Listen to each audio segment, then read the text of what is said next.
Welcome. Welcome back. SPLM claim there is a plot against Dr. Riek Machar.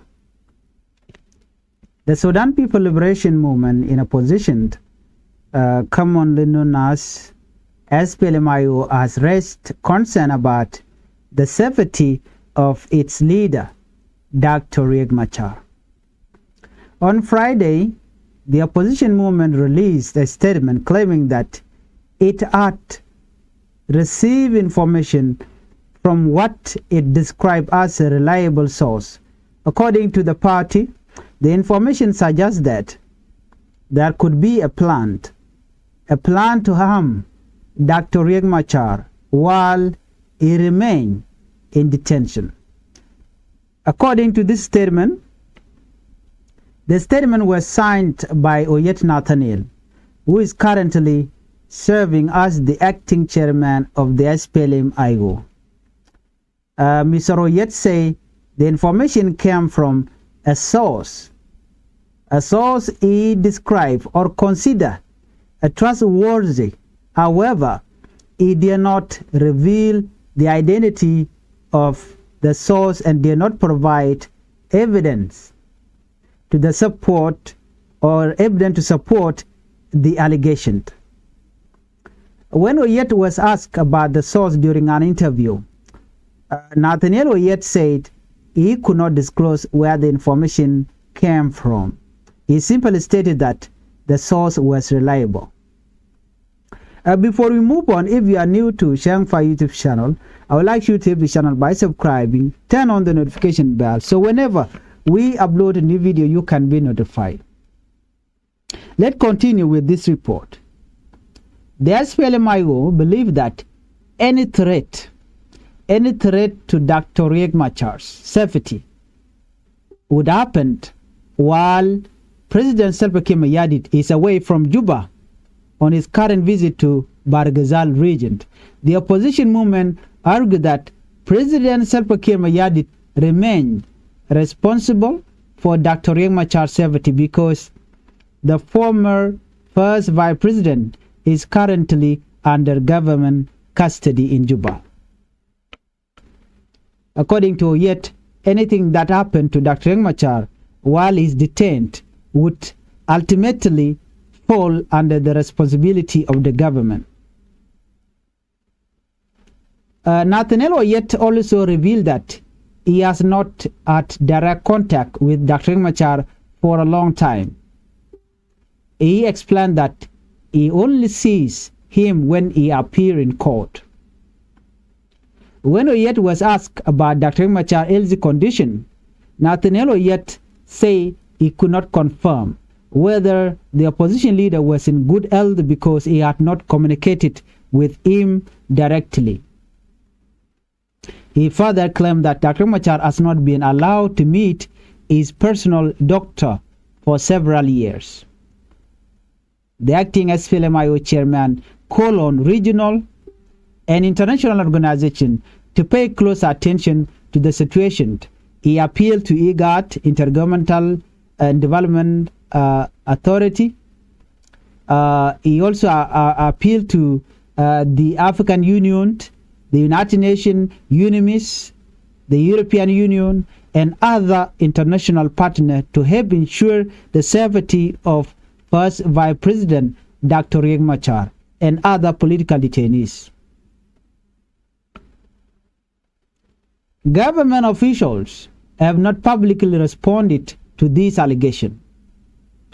The claim came at a time when political tension remained high in South Sudan. Dr. Riek Machar was placed under house arrest in March 26, 2025, after violence broke out in Nazar County in Upnal State. Dr. Riek Machar is currently facing charges before a special court together with several other accused persons. All of them deny the charges brought against them. The situation continues to attract attention from both local and international observers. many of whom are concerned about the future of South Sudan peace process. Let's move on to another story. President Salva Kiir Mayardit arrived in Wau.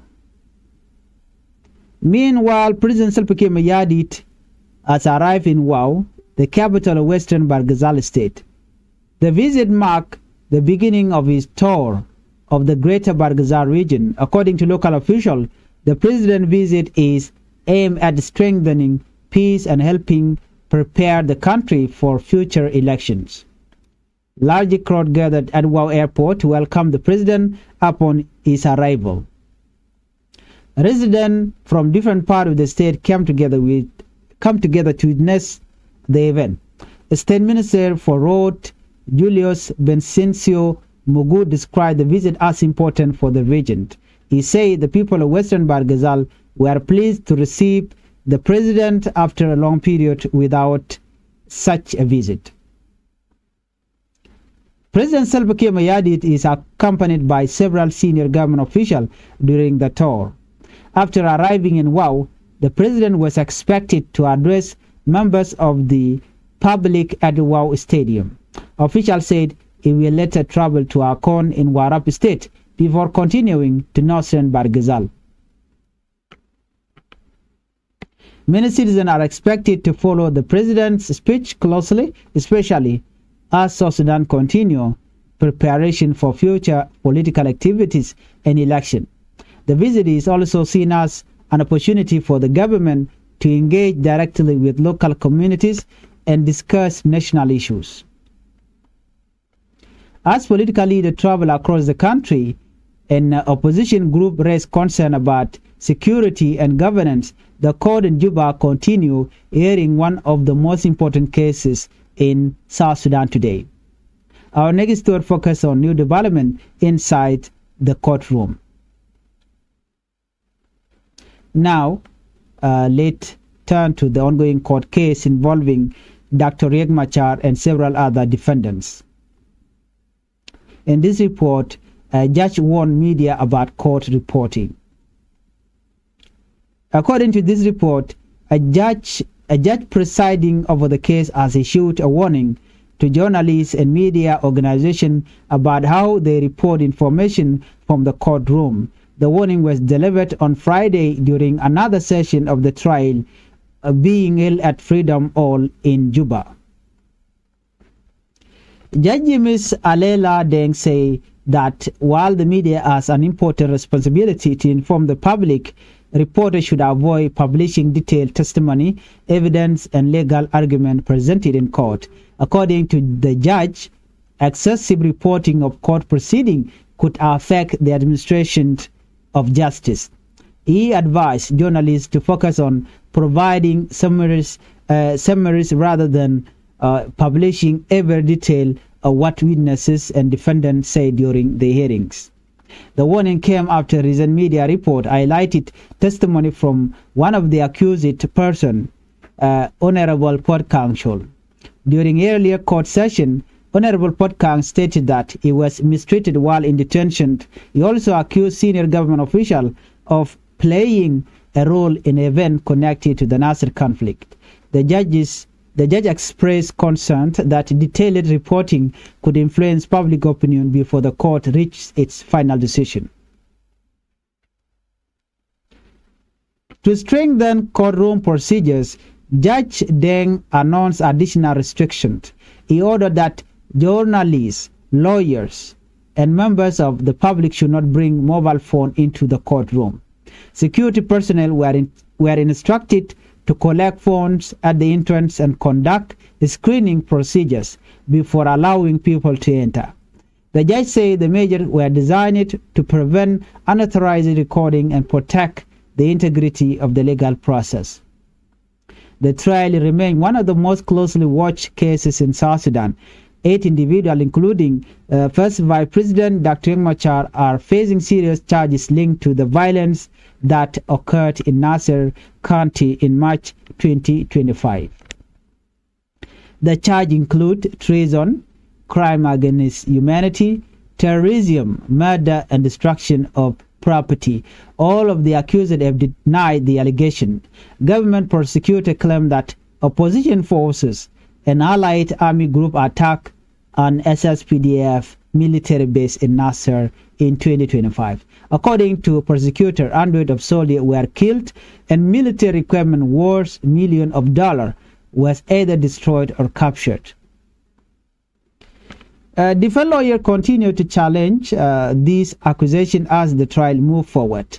Observers both inside and outside South Sudan are following the case closely because of its political significance and its possible impact on the country's future stability. The court is expected to continue hearing testimony from defendant and witness in the coming weeks. While courtroom proceedings continue, one of the accused has now provided his own account of the event surrounding his arrest and detention. Let's look at what was said during Friday's hearing.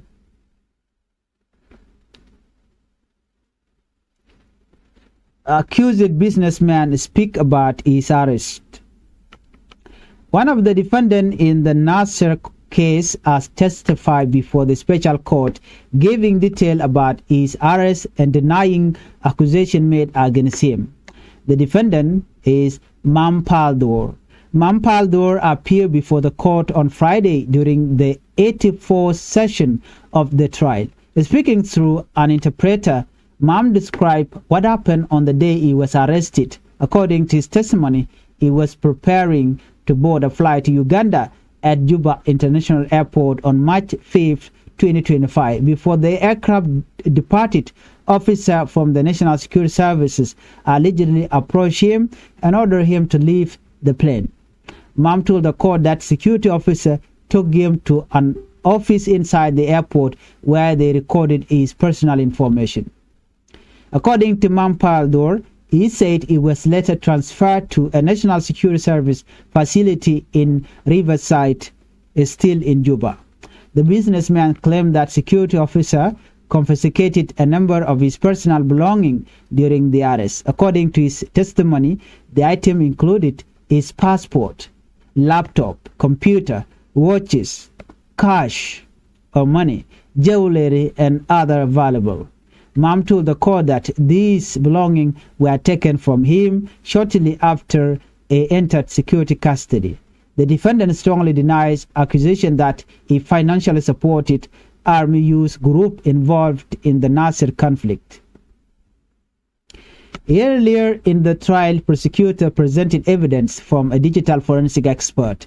The expert claimed that approximately 15,000 United States dollars had been transferred through an individual identified as Mohammed Sharif Ahmed in Dubai. According to the prosecution, the money was linked to activities connected to army group in Nasser. However, Mampaldor rejected those allegations.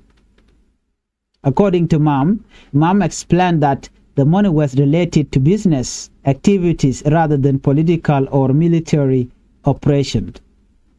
Mam described Mohammed Sharif Ahmed as a long-term business partner and friend. He said he had traveled to India in October 2024 for business purposes and later planned to continue to Dubai. According to his testimony, visa arrangement caused delay in his travel plan. He explained that his business partner traveled ahead of him to the United Arab Emirates while visa processing was completed.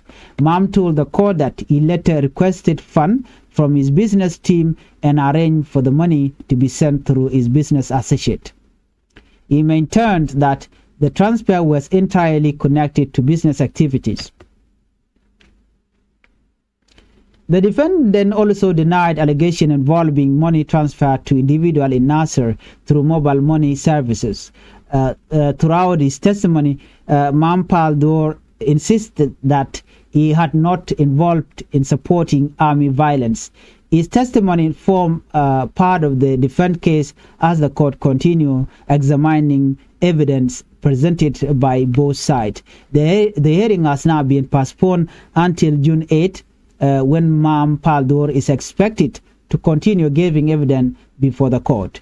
Observers are expected to follow the next hearing closely as more information emerges from the ongoing trial. Let's look at the analysis and conclusions. The development reported today highlight the complex political situation facing South Sudan.